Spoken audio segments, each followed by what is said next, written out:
Well, hello.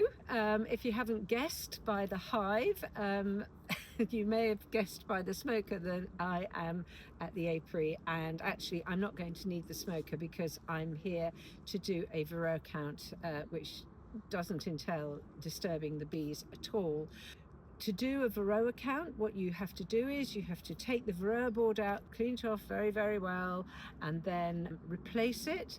You leave it there for, it's normally 3 or 4 days, and then you take the board out and you count the amount of Varroa that is there and divide it by the number of days you've left it there. Well, I did this 7 days ago. I put the clean Varroa board back underneath the hive, so I'm going to have to divide it by 7.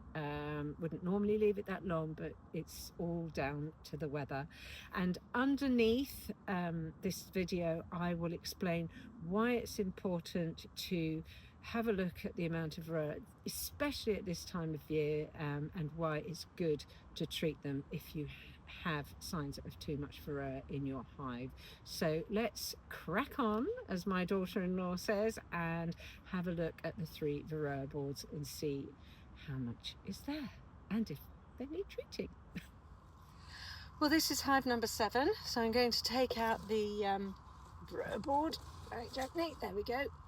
Now you can see here that the cluster of bees are at the front of the hive, and I don't know if you can see there's little dots here. Let me see if I can get this a little bit more focus for you. Little red dots, that one in particular. Probably can't see that. That is Varroa. So I'm going to count those using my trusty magnifying glass given to me by Jane, lovely lady who I was helping when she was a new beekeeper. So yeah, okay, this bit will be very boring, so I'll get back to you on how many I can see. So I'm counting that I can easily see 35.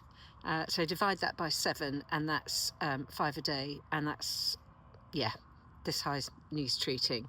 As I say, in the description below will be why it's important to treat them at this time of year and good to treat them at this time of year. So definitely hive number 7. So I've scraped everything off well away from the hive, and now I'm just going to wipe the board as clean as I can before I put it back again. So that's it, that's not so bad. I'll just pop it back here. There we go, lift up that a bit. And pop it back under. There we go. But I will say I'm not disturbing the bees, I'm not. But even pulling that Varroa board out, which exposes the mesh floor, the cold air will have got into the hive, and the bees, you know, will have to again work hard to return the temperature back to what it was, even though I was hopefully as quick as I possibly could have been doing that. So yeah, always work gently and quickly. The other thing that's always important to do when you come up to just make sure everything is well at the apiary, check the entrances to make sure they're not blocked up with dead bees or leaves or anything else. So let's have a look at the entrance to this hive whilst I'm here. Well, that looks absolutely fine. No bees or leaves blocking that entrance. Oh, hello. Yeah, go back in. Nothing to see here. Go back in, it's cold, quick, go back in. So hive number 3, let's just move that out of the way. Hive number 3 is a very, very small colony. I really have got fingers crossed that this one makes it through. Different, very different. Again, you can see, I'm wondering how many bees are in there. That tiny little mark there is all the bees there are. Good, is it? So let's have a look at, count that, divide it by 7. So again on here, I can see easily, but it's not that hard because there's not much there. 17, so there's probably a few more than that, although I've counted it very carefully. So 3 7s 21, so that's a drop of 3 a day. So yeah, no, there's not many bees in there. I don't know. Again, clean that one off and pop it Steady. Oh. Steady on. There you are, girls. So I'll just pop this one back together and check the entrance. So there's the entrance. It all looks pretty clear. Little bee did come out of this one, but here's a nice example. There are some leaves here. Now they could be blocking up the entrance, twigs, but they're not. But I'll just take it out of the way here. Here comes the bee. What you doing? What you doing? Go back in. Nothing to see here. Go back in. It's way too cold. See, just the slightest touch. They knew something was going on. Go back in, girls. Go on. Off you go. Go on. Nothing to see here. So here we go. Hive number 5. Hopefully, hive alive, as I like to call it. So, there we go. Let's have a look here. Yep. Ooh, big slug. This is much harder to see on this because this is a wooden board again. Actually, they're at the front. Interesting. They were at the side, the others are at the front. This is at the front. Yeah, so let's have a good look at this. See what we can see. There's hardly any on this one. I've cleaned this off away from the hive. I'm just drying it off now to put it back in. But that's very strange. Seriously. I don't know if I counted the same 2 twice. Even then it would just make 5. But anyway, I will take advice as to whether to treat that or not.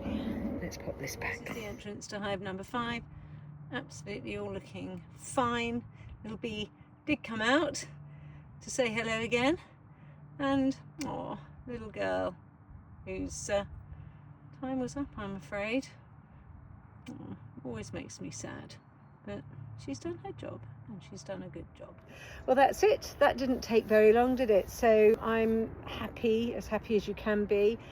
It's always so eerie at an apiary at this time of year. I don't like it. Where's the buzzing? Where's the bees? Anyway, 2 hives. Yes, definitely going to treat. This hive is my strongest hive, and only 5 Varroa have dropped in a week. Have they all died in there? Was that one little bee the last surviving one of its colony that I saw whisk in and out very quickly when I checked the entrance? I don't know. Anyway, I will take advice on that as to whether I treat this hive as well. Whether it's a better safe than sorry or better not to if there's no sign of Varroa. Now then, what I will do is, I know I'm late with the November blog. It is nearly Christmas. I do apologise. Lots going on in my house, let me tell you. Nothing bad, all good, but it's chaos. We've just had the kitchen ripped out, blah, blah, blah. Those are all my excuses and I'm sticking with them.